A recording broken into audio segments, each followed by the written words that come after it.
Boom, Watch fam! What is up, Watch fam, and welcome to episode 110 of Ask TNH. I am Christian from Theo and Harris, and we'll do a quick wristwatch check before we get into the episode. Right now, I am wearing, very appropriately for this episode, vintage Rolex 1601 Datejust with a beautiful kind of silver dial, yellow gold wide boy markers and hands, and a Rolex Jubilee, which is actually the topic of our conversation today. So I was asked several times, is the Rolex Jubilee an old man's bracelet? Should I even consider wearing it? Is it worth the money? All of these questions around the Jubilee. So I'm going to finally address these questions. Is the Jubilee an old man's? Well, what is the Jubilee? Let's start there. There are a couple different kinds of Rolex bracelets. I believe only three. There's the Oyster, the Presidential, and the Jubilee. Presidential is a funny one because in even Rolex advertisements, the Presidential has just been referred to as yellow gold bracelets. You can find these advertisements. Now that either means that Rolex and Tourneau and Wempe were wrong, or we're wrong in our historical view of how literal these things were taken. But it doesn't matter. Right now, we're just going to be talking about the Jubilee. So the Jubilee is this bracelet. It's that smaller link bracelet. The Oyster has like the squares, and the Presidential has the round ones. So show the three photos. It was a monumental bracelet to begin with when it was conceived. It was introduced in 1945 or 46 for a 40th anniversary. It's a big deal. I mean, it was a bracelet that was introduced. I mean, a bracelet that would later become an icon in the line was introduced for a birthday. And to me, that is just like so fucking cool that they went out of their way to develop a whole new just icon for a birthday, as opposed to this bullshit they do now, show green dial Datejust, show the Nautilus 40th anniversary, show everything that anybody does now for celebrating anniversaries for things. It's just edits of the past. They created a whole new bracelet for flagship models, the Datejust. And back then it was in solid gold, and it's become in stainless steel and two-tone. But I mean, at the time, and even now in retrospect, it's hard not to be nostalgic about the days when a big brand like Rolex would introduce something so just fundamental to their brand on an anniversary to celebrate. To me, it's just so interesting. The Jubilee is probably most famous for coming on the Datejust. The Oyster bracelets came on subs and GMTs. They also came on Datejust, but it was more of a sports bracelet. It's the Oyster. The Presidential was for day-dates, and the Jubilee was for Datejust, and GMTs and subs as well, but that was basically the home and kind of where they became most popular, where you see them on the wrist more often today. The Jubilee, the most I see, really are on the wrists of, retired, older dudes, stretched out bracelets in much worse condition than this one. It's actually a great condition bracelet, and that's it. So it has this air about it that is kind of sweaty and old and farty and not handsome. And yet I could not possibly disagree more. Actually, Anna put a photo of it on my wrist yesterday. I took a great photo of it on my wrist because I think it's a beautiful, beautiful bracelet. I don't wear bracelets all that often. I really don't even like bracelets. I'll wear this occasionally, this particular example especially. I will wear an Oyster occasionally, but that's it. I mean, I really much prefer straps.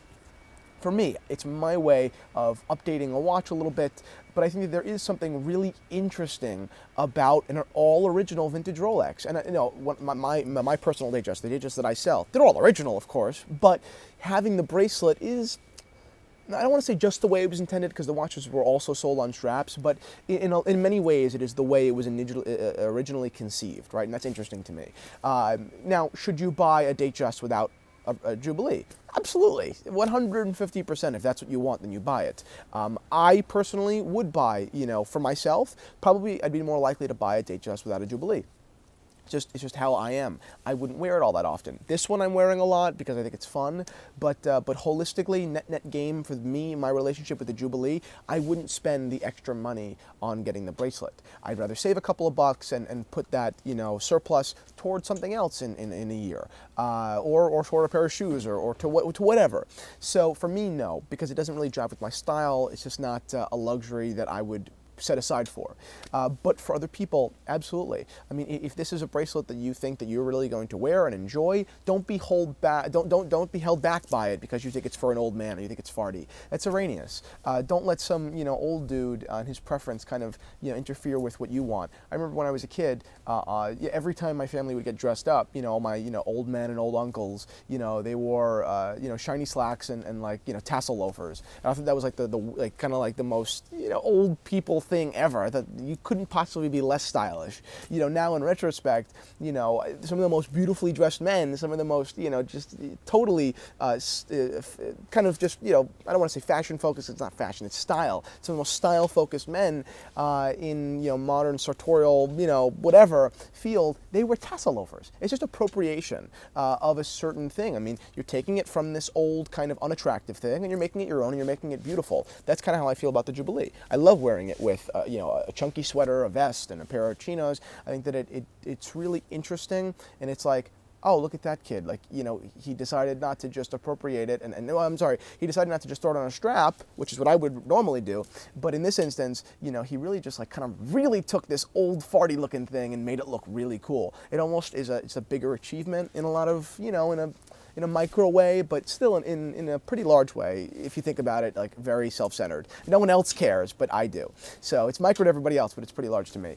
Apart from that, what is the Jubilee today? I mean, it comes in yellow gold with the date just. I actually like the way it looks on day dates as well. I think that, I don't know if it ever came on day dates. I think it may have. Actually, I think it did. It did. I know for certain it did on the original references.